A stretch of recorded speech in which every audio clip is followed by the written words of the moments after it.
Subscribe कीजिए ध्येय IAS channel को और बेल आइकन को दबाइए लेटेस्ट वीडियो सबसे पहले देखने के लिए।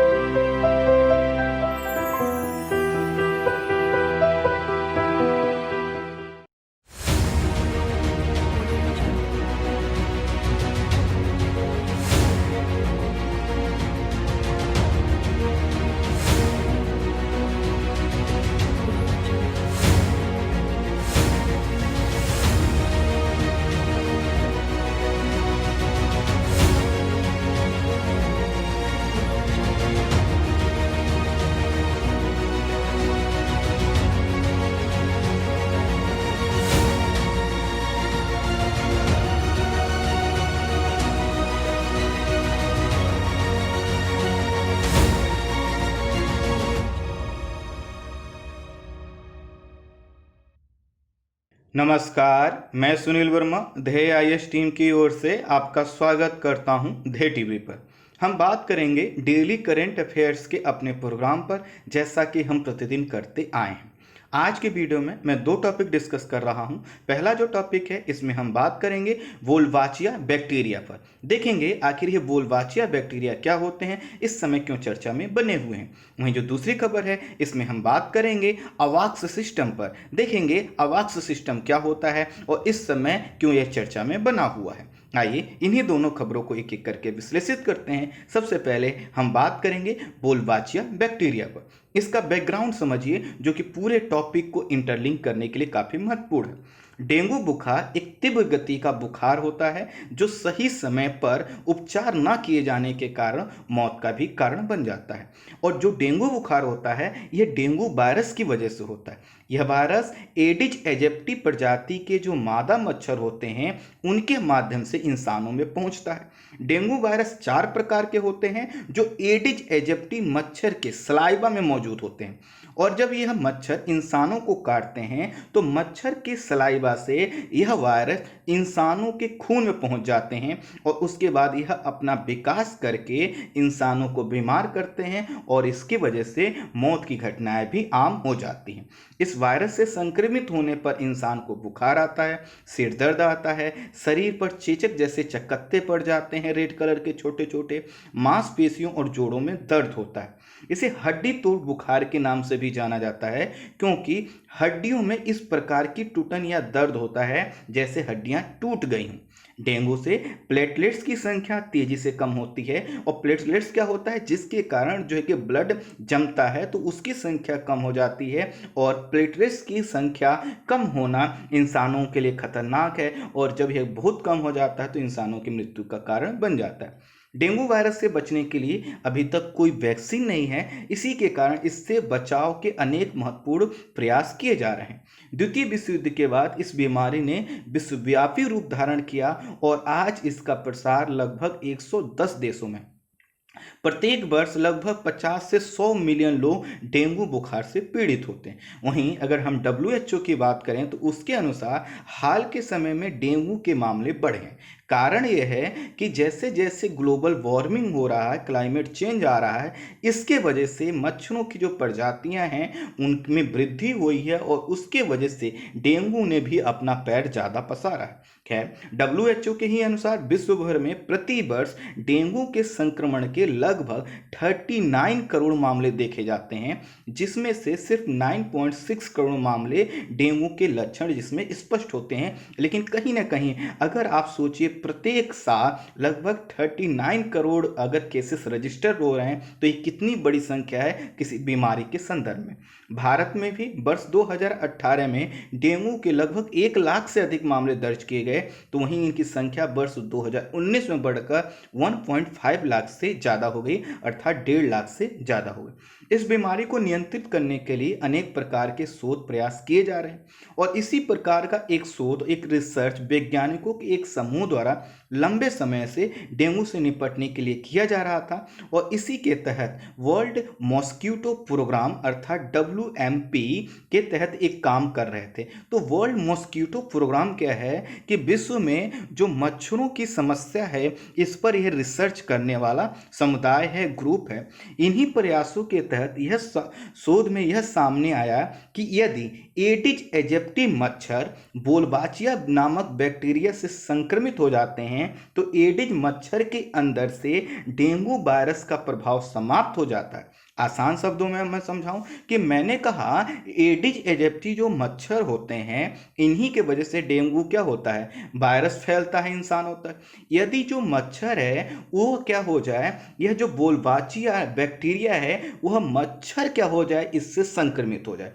अर्थात जैसे जो है कि मच्छर हमको बीमारी देता है, ठीक इसी तरह मच्छर भी क्या हो जाए, बोलबाचिया नामक जो बैक्टीरिया है इससे यदि वो संक्रमित हो जाता है तो उसके अंदर जो डेंगू वायरस को कैरी करने की क्षमता होती है, इंसानों में पहुंचाने की जो क्षमता होती है वो समाप्त हो जाती है। दूसरे शब्दों में कहें तो अगर एडिज एजिप्टी मच्छर संक्रमित हो जाएगा बोलबाचिया बैक्टीरिया से तो यह एडिज एजिप्टी मच्छर अगर इंसानों को काटेगा भी तो डेंगू वायरस जो है कि का असर नहीं होगा, क्योंकि यह जो बोलबाचिया बैक्टीरिया है यह डेंगू वायरस के असर को समाप्त कर देता है और लगभग खत्म कर देता है। तो अब देखिए जब एक मच्छर है तो वह जब उसके अंदर से डेंगू वायरस समाप्त हो गया है तो एक सिंपल प्रकार का मच्छर बन जाता है वो, और वह फिर उससे क्या हुआ, डेंगू नहीं होगा। वर्ष 2008 में ऑस्ट्रेलिया के एक अनुसंधान समूह ने, जो मैंने बताया वर्ल्ड मॉस्किटो प्रोग्राम द्वारा, एडिज एजिप्टी मच्छरों में बोलबाचिया बैक्टीरिया की भूमिका पर शोध किया, जिसमें यह पता चला कि यदि यह मच्छर बोलबाचिया बैक्टीरिया से संक्रमित हो जाएं तो डेंगू फैलाने में सक्षम नहीं रहते। अब क्या था, जब ऐसा शोध हुआ तो इसको लेकर जो है कि कई प्रकार के प्रयास होने लगे। इसी प्रयास में बैक्टीरिया से संक्रमित करके कुछ मच्छरों को वर्ष 2011 में ऑस्ट्रेलिया के क्वींसलैंड इलाके में मच्छरों को लोगों के बीच छोड़ दिया गया। अर्थात पहले उन्हें बोलबाचिया बैक्टीरिया से संक्रमित कराया गया और फिर मच्छरों को छोड़ दिया गया इंसानों के बीच, ताकि वो इंसानों को काटें और फिर हम पता कर सकें आखिर उसका रिजल्ट क्या आता है। जब यह कुछ समय बाद देखा गया तो पता चला कि डेंगू के संक्रमण में भारी कमी आई है, अर्थात जितना डेंगू होना चाहिए था उसमें बहुत ज़्यादा गिरावट देखी गई है। अब फिर क्या हुआ, समय आगे बढ़ा। वर्ष 2016 में इसी प्रकार का शोध इंडोनेशिया में भी किया गया और इसके माध्यम से यह भी पता चला कि यह जो संक्रमित मच्छर हैं इनके अंदर डेंगू को कैरी करने की क्षमता या संक्रमित करने की क्षमता नहीं रह जाती। बोलबाचिया एक प्रकार का इंट्रासेल्युलर बैक्टीरिया है जो मुख्य रूप से आर्थ्रोपोड प्रजाति के जीवों और कीटों को संक्रमित करता है, और यह देखा गया है कि लगभग जो है कि 60% कीट, यहाँ पे गलत लिख दिया गया है मीट, तो लगभग 60% कीटों को क्या करते हैं, संक्रमित करते हैं। मच्छरों की भी कुछ प्रजातियां पहले से ही बोलबाचिया बैक्टीरिया से संक्रमित होती आई हैं, लेकिन इसमें एडिज एजिप्टी जो मॉस्किटो था वो शामिल नहीं था। अब इसको भी हमने जब संक्रमित करवाया तो पता चला यह जो बोलबेचिया बैक्टीरिया है ये काफ़ी महत्वपूर्ण है और इसके माध्यम से क्या किया जा सकता है कि जो डेंगू का प्रसार है उसको रोका जा सकता है।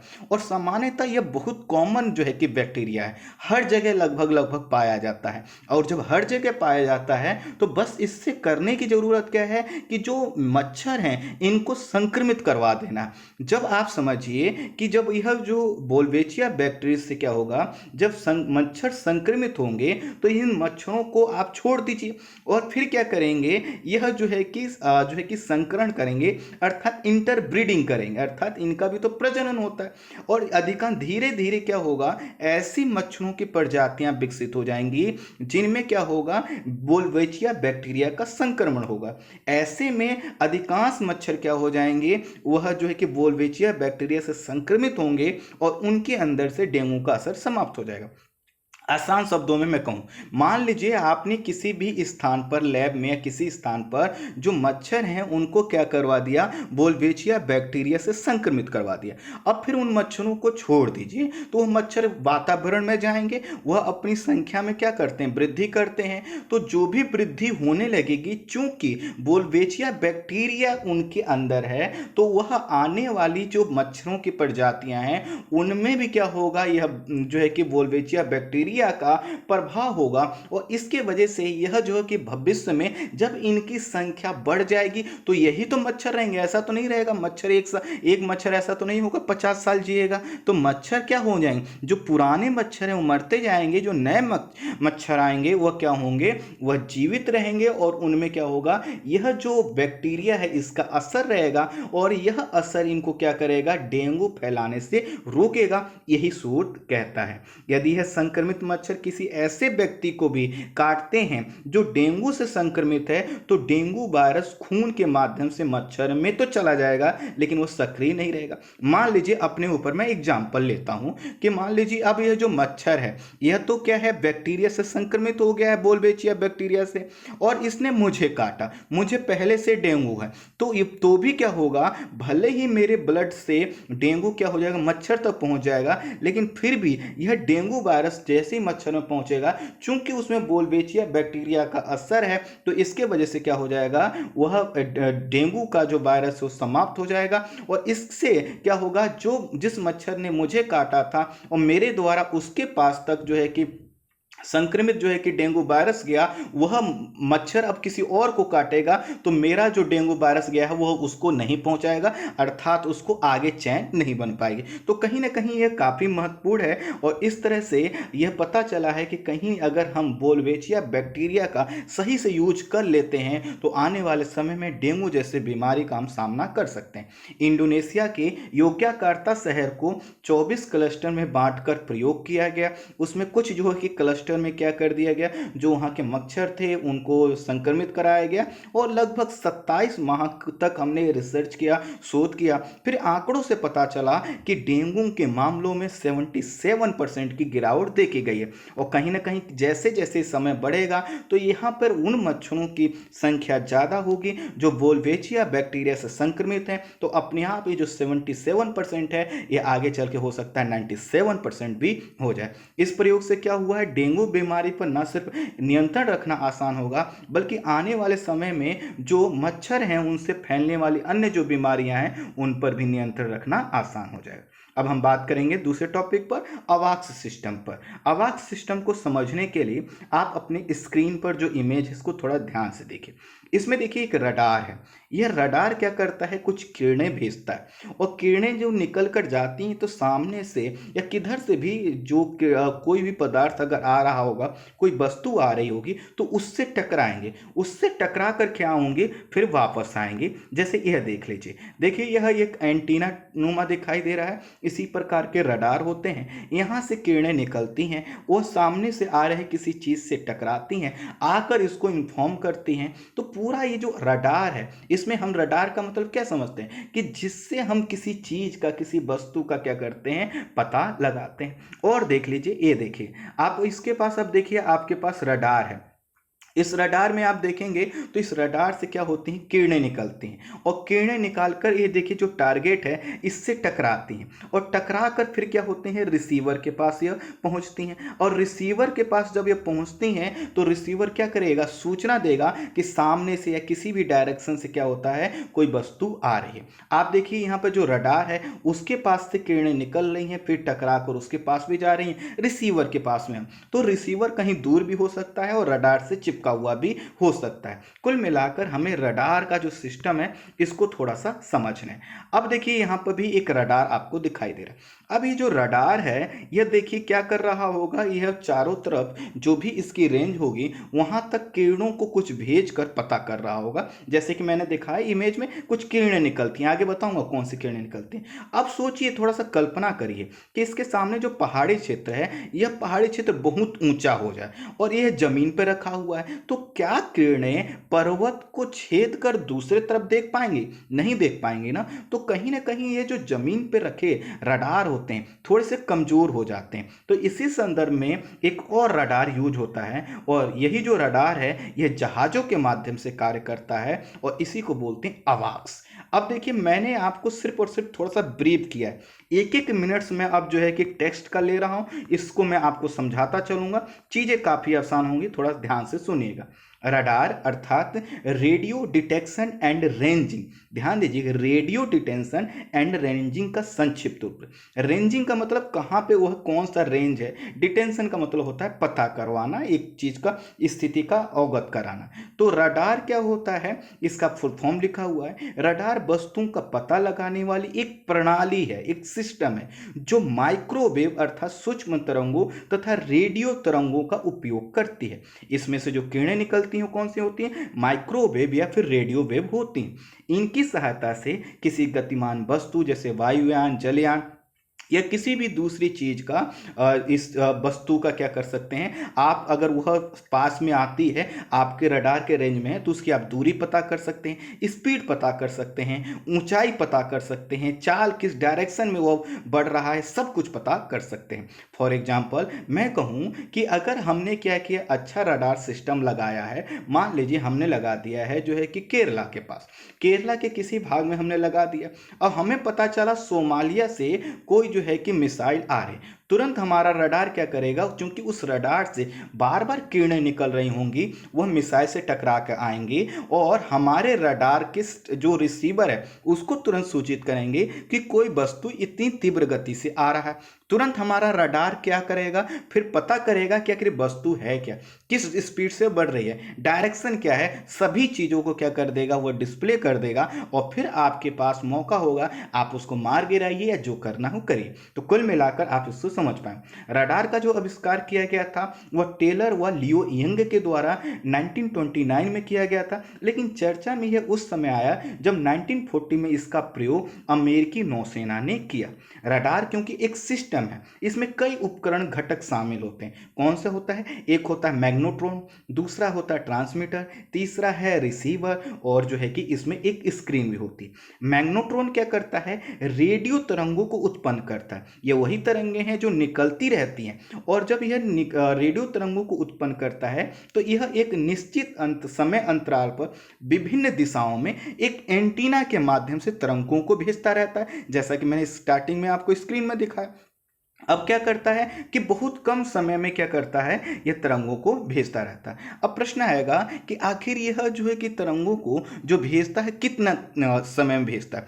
तो देखिए कि जो भेजी जा रही तरंगे हैं, यदि अगर आप इनको समझने का प्रयास करें तो ये तरंगे बहुत तीव्र गति से निकलती हैं, और जो रेडियो तरंगे होती हैं इनकी जो गति होती है लगभग 3 लाख किलोमीटर प्रति सेकेंड होती है। इसलिए रडार क्या करता है, समय तुरंत तुरंत जो है कि इन तरंगों को छोड़ता रहता है। मान लीजिए एक तरंग छोड़ा, उसके कुछ ही सेकंड बाद या कुछ सेकंड से कम ही दूसरा तरंग छोड़ा, तो एक तरंग ने जैसे ही क्या किया, किसी वस्तु से टकराया, वो रिसीवर को इन्फॉर्म करेगी कि ऐसी कोई चीज है। दूसरी तरंग तुरंत उससे फिर से टकराएगी और देखेगी आखिर वह जो दूसरी तरंग है वो पहली तरंग से कितनी देर बाद पहुंची, और वह उतने देर में वह वस्तु कितनी आगे की ओर आ गया।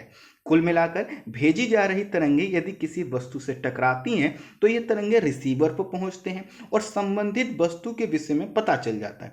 रेडियो तरंगों की गति लगभग 3 लाख किलोमीटर प्रति सेकंड होती है, इसलिए रडार इन तरंगों का प्रयोग करके आसानी से किसी वस्तु का पता लगा लेता है। ग्रिड मैप अर्थात ये इसके सिस्टम के साथ स्क्रीन पर एक रडार जो है कि टारगेट के रूप में जो भी वस्तु को उसने डिटेक्ट किया उसका पता करता है और उसकी गति और दिशा सबसे क्या कर देता है, सूचित कर देता है। और जब सूचित कर देगा तो आपके पास अवसर है कि आप उसको क्या करना चाहते हैं। ये जो रडार होते हैं दिन रात यहां तक कि खराब मौसम में भी बादलों के पार देखने में सक्षम होते हैं।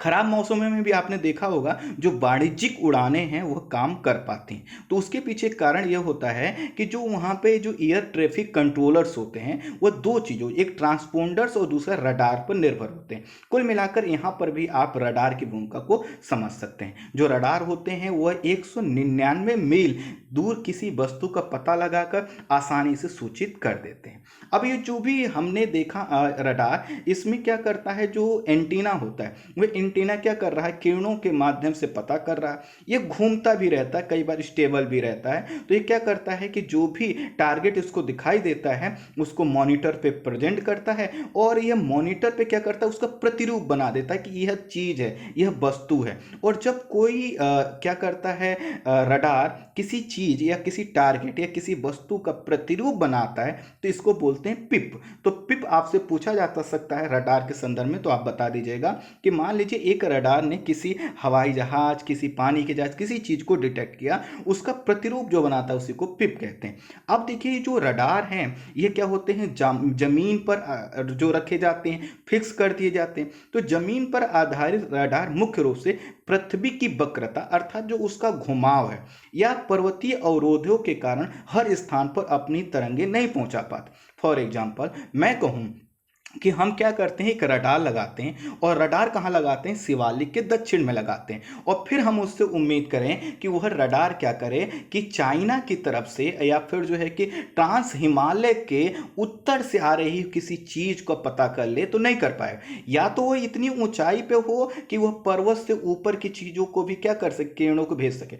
यदि मान लीजिए कि बिल्कुल सामने, जैसे मैं आपसे कहूं कि आपकी आंखें एक ऊंचाई तक देख सकती हैं, यदि हम उसके ऊपर बहुत ऊंची दीवार खड़ी कर दें तो क्या आप देख पाएंगे, नहीं देख पाएंगे। ठीक इसी तरह से अगर हम कहें कि किरणें हैं, तो किरणें भी तो ऐसी जैसे रोशनी निकलती है ऐसी ही मान लीजिए किरणें। अब रोशनी की जो किरण है इसको आप कहीं पॉइंट बनाते हैं तो ये दीवार छेद कर तो नहीं जाएगी। इसीलिए क्या होता है, जो जमीन पर रखे हुए रडार हैं कई बार हर तरह से उपयोगी नहीं हो पाते। इसी के कारण कुछ जो है कि रडार को विमान पर भी लगाए जाते हैं, और जो विमान पर लगा दिए जाते हैं तो इन विमानों पर जो रखे रडार हैं ये क्या करते हैं, 360 डिग्री का एंगल तक की कवरेज करते हैं, अर्थात पूरे चारों तरफ वो देखते रहते हैं कि कहां पर क्या हो रहा है, कौन सी। और इससे क्या होता है, जो पर्वतों का अवरोध है या किसी अन्य चीज की जो रुकावट पैदा हो सकती थी, चाहे वो पृथ्वी की वक्र, चूंकि वो हवा में है तो हर चीज को क्या कर रहे हैं, वह देखते रहते हैं। तो अब यह जो रडार विमान पर लगाए जाते हैं इन्हें बोला जाता है airborne warning and control system, और इसी को शॉर्ट में अवाक्स बोलते हैं। अवाक्स का फुल फॉर्म क्या है, airborne warning and control system. और ये क्या है, एक रडार है। अवाक्स भी क्या है, एक रडार प्रणाली है जो हवाई जहाज या लड़ाकू विमान के ऊपर लगाई जा सकती है। आपके ऊपर निर्भर करता है कि आपके पास टेक्नोलॉजी कितनी एडवांस है। अब देखिए रडार के उपयोग क्या क्या हो सकते हैं, ये आपके स्क्रीन पर लिखा हुआ है, लेकिन हम इनको पूरा व्याख्या नहीं करेंगे। आप समझ सकते हैं कि आखिर इसका कितने मल्टीपर्पज यूज हो सकते हैं। अवाक्स का जो प्रयोग है वो सैन्य दृष्टिकोण से बहुत महत्वपूर्ण होता है, इसी पर हम बात करें। इनका प्रयोग सामान्यतः उन जगहों पर किया जाता है जहां पर ग्राउंड सर्विलांस संभव नहीं है, अर्थात जहां पर जमीन पर रडार लगाकर हम किसी दूसरे तरफ से आने वाली चीजों को डिटेक्ट करने में सक्षम नहीं हो पाते हैं, वहां पर लगाते हैं। जैसे कि मैंने पर्वतीय अवरोध का आपको एग्जाम्पल दिया, या कोई और भी कारण हो सकता है। यह आधुनिक जो इसीलिए जो अवाक्स हैं ये आधुनिक युद्धों के दौरान जमीन और हवा में सर्विलांस सिस्टम के लिए बहुत ही अनुकूल वातावरण तैयार करते हैं। इसकी मदद से हम हमारे ऊपर होने वाले हमलों से अपने आप को बचा सकते हैं, तो साथ ही साथ हवाई हमले भी कर सकते हैं। हम अपने टारगेट को फिक्स करके उसकी लोकेशन का पता करके, जैसे सामने से कोई चीज आ रही है उसको हमें नष्ट करना, तो वो भी तो हमारे लिए क्या है, टारगेट है, उसको हम क्या कर सकते हैं, नष्ट कर सकते हैं। भारतीय वायुसेना पहले से ही क्या है कि 3 इजरायली फॉल्कन अवाक्स का प्रयोग कर रही है, और इसमें इन्हें जो है कि वर्ष 2009 से 2011 के बीच शामिल किया गया था। अर्थात अब हम ये समझने का प्रयास कर रहे हैं कि भारतीय वायुसेना के पास कितने अवाक्स हैं, या भारतीय सेना के पास कितने अवाक्स सिस्टम है। तो देखिए तो हमने क्या पता किया, इजराइल के 3 फॉल्कन अवाक्स हैं, नाम है फॉल्कन अवाक्स जो है कि सिस्टम है, हमने खरीदा है और 2009 से 11 के बीच इनको शामिल किया गया। भारत के पास जो 3 फॉल्कन हैं वह IL-76 एयरक्राफ्ट पर लगाया गया है, जो इजराइल द्वारा बनाया जाता है। तो जो IL-76 है यह क्या है, एक प्लेटफॉर्म है। जैसे कि मैं फिर से आपको एक बार इमेज दिखा देता हूं। इससे प्लेटफॉर्म को आपको समझना आसान हो जाएगा। थोड़ा सा आप इसको थोड़ा सा धैर्य, अब देखिए यहाँ पर आपको यूएस एयर फोर्स दिखाई दे रहा है, उसके ऊपर ये जो गोल कलर का एंटीना लगा है ना, यही है अवाक्स। तो जो गोल कलर का ऊपर एंटीना नुमा देख रहे हैं, ब्लैक और वाइट कॉम्बिनेशन, ये है अवाक्स। और ये जो पूरा जहाज है, ये इसका क्या करता है, प्लेटफॉर्म एयरक्राफ्ट के रूप में काम करता है। अर्थात अगर प्लेटफॉर्म और यह अवाक्स का क्या होता है, यह जो एयरप्लेन आप देख रहे हैं, एयरक्राफ्ट देख रहे हैं, और ये जो गोल वाला है, यही क्या है, अवाक्स सिस्टम है। अब यह अवाक्स सिस्टम जैसा गोल है, आपने देखा, और वो क्या करता है, कोई पूरा 360 डिग्री रोटेट करता रहता है, वो हर चीज की जानकारी आपको देता रहता है। तो अब देखिए हमने क्या कि जो 3 फॉल्कन लगाए हैं, वह लगाए हैं, यहाँ पर थोड़ा टाइपिंग एरर है, 1L76 लिखा है, जबकि वो IL-76 एयरक्राफ्ट है जो कि रूस का है, उस पर लगाया गया है। और यह क्या हो सकता है, 360 डिग्री रोटेट हो सकता है। भारत में DRDO द्वारा विकसित 2 अन्य अवाक्स सिस्टम भी हैं, जिनका नाम है नेत्र। ये क्या करते हैं, 240 डिग्री रोटेट और निगरानी करने में सक्षम होते हैं, और इन्हें भारत में विकसित एयरक्राफ्ट पर लगाया गया। कुल मिलाकर भारत के पास 5 अवाक्स सिस्टम है, 3 इजरायली, 2 भारत द्वारा निर्मित। इस समय भारत चीन के साथ सीमा तनाव चल रहा है, और चीन के पास इस समय 28 से 30 अवाक्स सिस्टम है, जो नई पीढ़ी के भी हैं। दूसरी तरफ पाकिस्तान में के भी जो मीडिया रिपोर्ट्स है, उसमें अधिकांश लोग मान रहे हैं कि 7 से 8 अवाक्स सिस्टम पाकिस्तान के पास भी है, और जो कि चीन और स्वीडन से खरीदे गए हैं, अर्थात इसकी भी टेक्नोलॉजी थोड़ा सा उन्नत प्रकार की। तो इस तरह से अगर देखें तो हमें पता चलेगा अवाक्स सिस्टम भारत के पास कम है, और जो है कि क्या है, चीन और पाकिस्तान के पास ज़्यादा है। भारत के जो रक्षा विश्लेषक हैं, उनका हमेशा से मानना रहा है कि भारतीय सेना को इस तरह से मजबूत करना चाहिए, इस तरह से तैयार करना चाहिए कि वह 2 तरफ से हमले के लिए तैयार रहे, क्योंकि बहुत बड़ी संभावना है कि यदि अब जो है कि चीन के द्वारा कोई तनाव क्रिएट किया जाता है, कोई युद्ध की कंडीशन क्रिएट किया जाता है, तो पाकिस्तान इसका फायदा उठाना चाहेगा, और वह पश्चिमी मोर्चे पर भारत को घेरने का प्रयास कर सकता है। वहीं जो चीन है, चूंकि उसकी सेना भी बड़ी है, और वह जो है कि लद्दाख तक अपने जो है कि भारतीय क्षेत्रों पर क्या करता है, घुसपैठ करने का प्रयास करता है। तो इस तरह से वह इन क्षेत्रों पर भारत को रोकने का प्रयास कर सकता है। ऐसे में हमारे पास 5 अवाक्स सिस्टम का होना कहीं न कहीं यह बताता है कि हमने इस चीज को गंभीरता से नहीं लिया। पाकिस्तान के पास चीन से हाथ से कराकोरम ईगल ZD के 3 सबसे नया जो क्या है अवाक्स सिस्टम है, सबसे नया है। और पाकिस्तान के संदर्भ में ये भी कहा गया है कि पाकिस्तान 3 और ऐसे प्लेटफॉर्म अर्थात जो है कि अवाक्स सिस्टम को हासिल करने का प्रयास कर रहा है।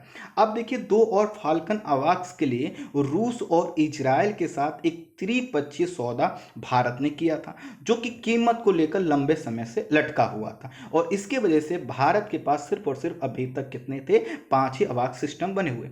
कुछ मीडिया रिपोर्ट्स का कहना है कि रूस ने IL-77 की कीमत बढ़ा दी थी, जो भारत सरकार देना नहीं चाहती थी। इसके कारण जो है कि अभी तक जो हमें 2 और हम खरीद सकते थे अवाक्स सिस्टम, वो नहीं खरीद पाए।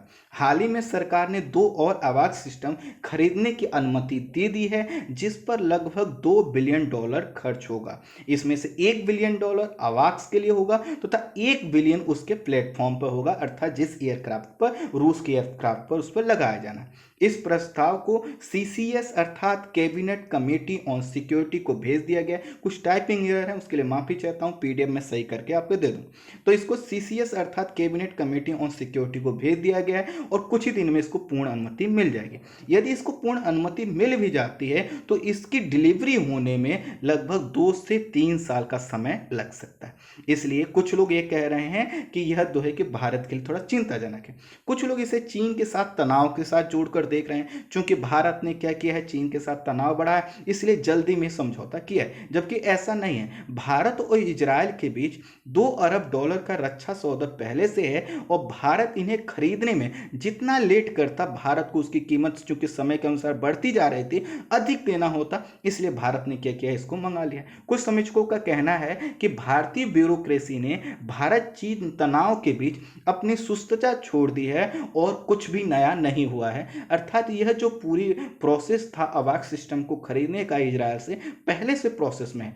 लेकिन यहाँ की ब्यूरोक्रेसी क्या है, सुस्त है। उसने क्या किया, अपनी सुस्तता को छोड़कर अब इस तनाव के बीच, अर्थात भारत चीन सीमा तनाव के बीच क्या किया है, इस फाइल को मंजूरी देने के लिए आगे बढ़ा दिया। बस इतना हुआ। कुछ समीक्षक ये भी कहते हैं कि इजरायल चीन के संबंध भी बहुत अच्छे हैं, इसलिए भारत को यह नहीं समझना चाहिए या हम लोगों को ये नहीं समझना चाहिए कि हमने कोई बहुत बड़ी चीज़ हासिल कर ली, क्योंकि इजरायल चीन को भी क्या करना चाहता है, यह अवाक सिस्टम बेचना चाहता है। वो तो कहिए अमेरिका का उस पर दबाव है कि आप जो है कि चीन को ऐसे जो है कि आधुनिक हथियार नहीं भेज सकते, हालांकि चीन के पास भी है।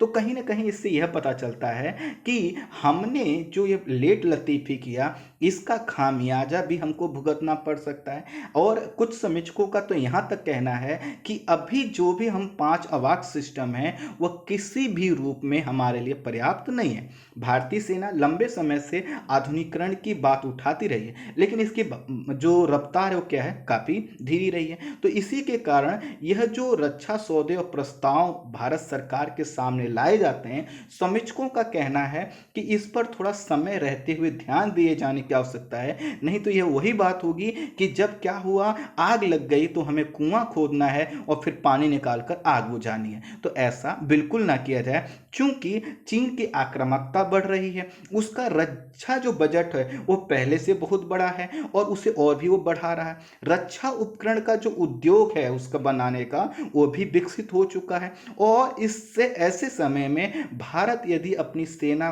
का आधुनिकीकरण किसी भी वजह से डिले करता है तो आने वाले समय में इसका फायदा हमारे दुश्मनों को मिल सकता है। इसलिए आवाक्स सिस्टम जो अभी हमें खरीदे जा रहे हैं, यह तो स्वागत योग्य कदम है, लेकिन इनको पहले ही खरीद लिया जाना है। ठीक इसी तरह से रक्षा के क्षेत्र में बहुत से अभी भी ऐसे उपकरण हैं जिनको भारतीय सेनाएं और उनके विभिन्न अंग कहते रहे हैं कि उनको चेंज किए जाने की ज़रूरत है, रिप्लेस किए जाने की ज़रूरत है। चाहे उसका उत्पादन हम घर में करें या फिर बाहर से खरीदें, कुछ चीज़ों पर हमें ध्यान देने की ज़रूरत है। आई होप आप समझ पाए होंगे कि आखिर ये अवाक सिस्टम क्यों चर्चा में बना हुआ है।